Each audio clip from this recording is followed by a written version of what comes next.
একদিন এক শিষ্য গৌতম বুদ্ধকে বললেন, ভগবান, আমার মন সবসময় অস্থির থাকে, কখনো রাগে ভরে যায়, কখনো দুঃখে। কিভাবে আমি মনকে শান্ত করতে পারি? বুদ্ধ একটি ছোট্ট পাত্র নিয়ে এলেন।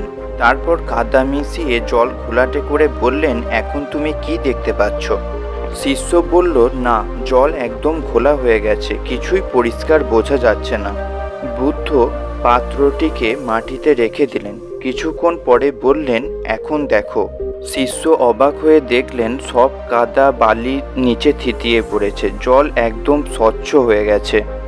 বুদ্ধ তখন বললেন, তোমার মনও এই জলের মতো। যখন তুমি রাগ, দুঃখ, ভয়, দুশ্চিন্তা, অস্থির হও, তখন তোমার মন ঘোলা হয়ে যায়। কিন্তু তুমি যদি কিছুক্ষণ নীরব হয়ে বসে থাকো, নিজেকে শান্ত করো, মনও স্বচ্ছ হয়ে উঠবে।